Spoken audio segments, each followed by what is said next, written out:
안녕하세요. 저는 오늘 제가 최근에 겪은 정말 말도 되지 않는 일을 말씀드리려고 합니다.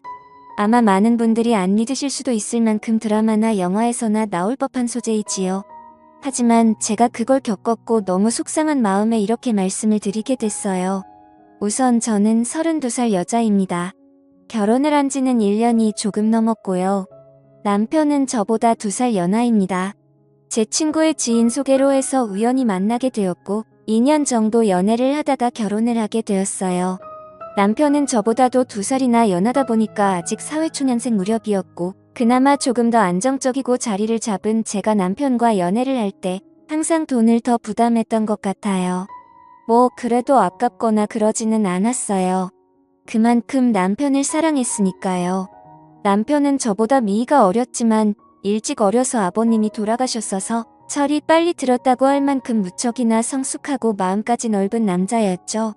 그렇기에 저보다 돈을 좀 못 벌고 했어도 그동안 만났던 남자들보다 훨씬 사랑한 마음이 컸고 그래서 결국 결혼을 하게 됐답니다. 결혼을 할 때도 남편 쪽에서 시어머니는 저를 반대하실 이유도 없었고 너무 쉽게 승낙을 받았지만 저희 집 부모님은 저희 남편을 상당히 못마땅해 하셨습니다.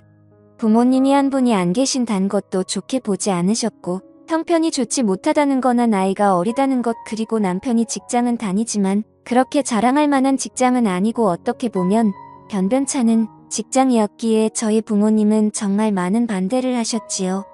하지만 자식은 부모 없다고 하죠. 저희 부모님도 결국에는 제 뜻을 따라주셨고 결국 결혼을 하게 됐답니다. 결혼 비용은 당연히 제가 더 많이 부담했고요. 저희 집 형편도 그렇게 넉넉한 건 아니지만 남편 쪽보다는 확실히 조금 더 여유가 있는 상황이었고 저 또한 그동안 일을 하면서 허슨 곳에 돈을 쓰지 않고 차곡차곡 돈을 모았기에 제 또래 사람들보다는 모아둔 돈이 있었거든요. 그래서 대출을 좀 꿔서 저희 쪽에서 거의 다 내고 집은 제 명의로 해서 결혼을 했답니다. 이건 남편과 저와의 기본적인 설명이고요. 이제 제 여동생 이야기를 꺼내야 될 것 같네요. 저는 형제 중 여동생 하나 있어요.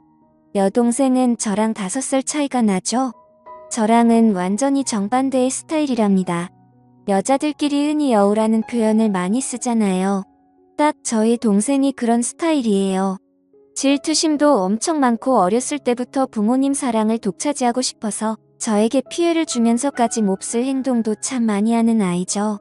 그에 비해 저는 여우보다는 곰 같은 스타일이라 동생이 그런 행동을 해도 알면서도 그냥 당해졌던 것들이 정말 많고 그냥 그런 모습도 귀여워 보였답니다. 그리고 나이가 먹으면 바뀔 거라 생각했죠.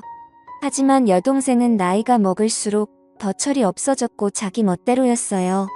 어렸을 때부터 남자친구를 사귀기 시작해서 톡하면 거짓말 치고 집에 들어오지 않는 게 일상이었고 그래서 부모님 속도 많이 썩이고 대학교 가서는 남자를 잘못 만나서 애를 가진 적까지 있습니다. 그때 저희 집은 정말 난리가 났었죠. 고작 20살 애가 그것도 자기랑 동갑내기인 남자랑 사고로 애를 만들어 왔으니까요. 부모님은 기가 찼고 그럼에도 저희 여동생은 조금의 미안한 기색도 없이 오히려 당당하게 그냥 지금 결혼하면 되지 않냐며 자기 인생이라며 오히려 부모님께 대들었었죠. 전 그때도 동생을 데리고 나가서 조용히 이야기를 하면서 이 아이의 말도 되지 않는 이야기를 최대한 들어주면서 달래주고 결국에 아이를 포기하게 했지요. 그리고 이 아이의 남자친구도 제가 만나서 다시는 저의 동생을 만나지 않겠다는 확언까지 들었습니다. 저 또한 정말 너무나 화가 나고 동생한테 실망했지만 저의 부모님까지 동생한테 등을 돌린 마당에 저라도 동생의 이야기를 들어주고 최대한 이 아이의 편이 되어줘야 한다고 생각했어요. 그렇지 않으면 정말 막무가내로 살아야 하는 아이였으니까요.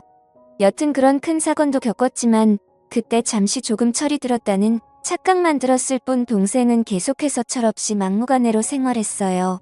성적도 좋지 않아서 지방에 있는 전문대를 들어갔었는데 거기서도 간신히 졸업을 하고 나와서 거의 1년 가까이는 부모님에게 용돈을 받으며 매일 술을 마시고 남자를 만나며 살다가 돈이 부족하면 저에게도 항상 용돈을 달라고 조르고 결국 제가 동생 손을 부여잡고 동생에게 진지하게 말을 한 후에야 직장에 들어갔습니다.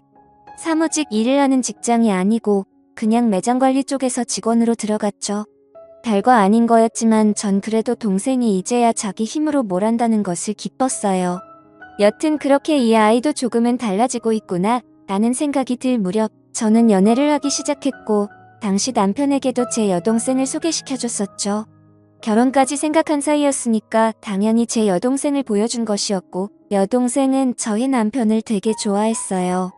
앞에서도 말했듯이 저희 남편이 저보다도 성숙한 사람이었고 그렇기에 여동생이 저희 남편에게 정말 버릇없이 굴고 예의 없이 행동해도 남편은 다 귀엽다라고 하며 여동생의 응석을 다 받아줬어요.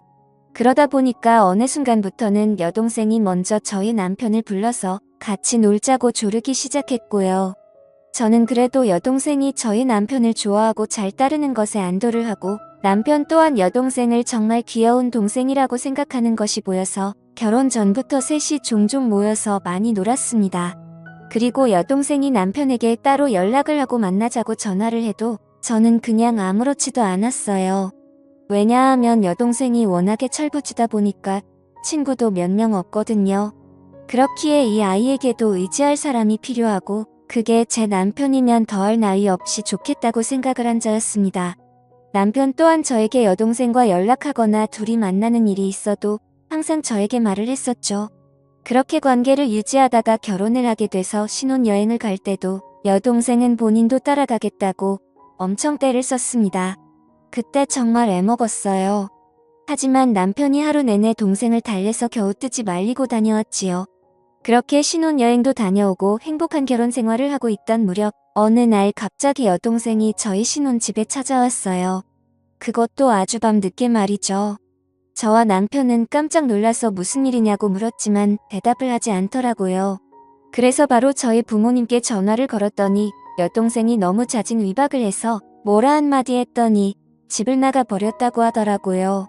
저는 여동생에게 어서 집으로 들어가서 부모님께 말씀드리라고 했지만 저희 남편은 저와는 정반대로 동생을 다독여주며 달래줬어요. 동생은 결국 그날 집에 안 들어갔고 저희 집에서 생활을 하기 시작했답니다. 집에 돌아가도 자기는 또 뛰쳐나올 거라고 차라리 여기서 살고 싶다고 몇 날 며칠을 떼를 써서 저는 끝까지 반대했지만 결국 남편이 허락을 했고 동생은 저희 집에서 생활을 하게 됐지요. 저희 부모님 댁과 저희 집은 꽤 거리가 있었고 그렇다 보니 당연히 여동생은 원래 일하던 곳을 그만두고 저희 집 근처 카페에서 오후에 잠깐 피트타임으로 하는 일을 하며 툭하면 저희 남편에게 연락을 해서 어디 놀러가고 싶다며 빼를 섰지요. 그리고 저와 남편이 퇴근을 하고 돌아와서 셋이 집에 있을 때도 동생은 항상 남편 옆에 붙어 있고 저는 집안일을 하거나 떨어져 있었어요. 아니 더 정확히 이야기하면 여동생이 저를 질투하듯이 남편에게 먼저 가서 아얀을 떨고 항상 남편을 줄줄 쫓아다녔지요. 저는 이런 여동생의 모습에 화가 나기도 해서 남편에게 가끔씩 투정을 부린 적도 있지만 남편은 제 여동생이 어렸을 때 그런 큰일도 겪었다는 거에 안타깝게 생각한다면서 저의 투정보다는 항상 여동생을 더 먼저 신경 쓰기 시작했지요. 그리고 저도 여동생을 견제한다는 게 뭔가 말이 안 되고 제 스스로 웃기기도 해서 그냥 신경을 쓰지 않으려고 노력했답니다. 그러던 중에 제가 잠깐 3박 4일로 출장을 가야 될 일이 생겼었어요. 그런데 뭔가 단둘이 집에 남겨두기에는 조금 그랬기에 여동생에게 그냥 이제 집에 돌아가라고 이야기를 했지만 당연히 제 말을 듣지는 않았고 남편도 그 주에 일이 바빠서 집에 늦게 들어올 것 같으니까 저보고 그냥 안심하고 다녀오라는 말을 했지요. 저는 그래서 한편에 불안감을 남겨둔 채 출장을 가게 됐습니다. 출장을 가면서도 계속 남편과 연락을 하면서 갔고 거기서 일을 보는 도중에도 틈틈이 연락을 했어요. 그러다가 거기 일정이 예정보다 하루 일찍 마치게 되었고 그냥 거기서 하루 쉬고 올 순 있었지만 저는 바로 그날 출발해서 집에는 새벽에 도착을 하게 되어서요. 그렇게 집 비밀번호를 열고 들어가는데 우선 눈에 보이는 거실에는 안주거라고 보이는 여러 음식과 함께 술이 있었고 저는 바로 동생 방을 가보았지만 동생이 없기에 불안한 마음으로 문이 닫혀있는 저와 남편의 침실이 있는 방의 문을 열었더니 남편과 동생이 연인처럼 누워있더라고요. 저는 그 순간 정신이 멍했습니다. 아니 그 상태로 몇 초 정도를 아무 말도 못하고 있었던 것 같아요. 그리고 나서 정신이 번쩍 들었고 소리를 질렀죠. 그때 남편과 여동생은 깜짝 놀란 채로 일어나더라고요.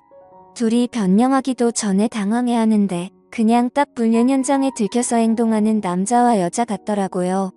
저는 그 꼴을 도저히 볼 수가 없어서 집에서 나갔고 그날 제 차 안에서 밤을 새고 그 다음날 집으로 들어갔습니다. 남편과 여동생은 일을 나간 상태였고 집에는 아무도 없었죠. 먹은 것도 깨끗이 치워놨더라고요. 여동생과 남편에게는 계속해서 연락이 왔지만 그 연락은 무시하고 남편에게는 집 비밀번호 바꿔놨으니까 들어올 생각 말고 이혼할 생각하고 있으라는 내용으로 카톡을 보내놓았고 동생에게도 이 사실을 부모님께 다 말씀드릴 거니까 그 더러운 놈과 행복하게 살든 지지고 볶고 살든 네 마음대로 하라고 카톡을 보내놨습니다. 당연히 집 비밀번호는 바꿔놨고요. 그날 결국 남편과 여동생은 제 집에 들어올 수가 없었습니다.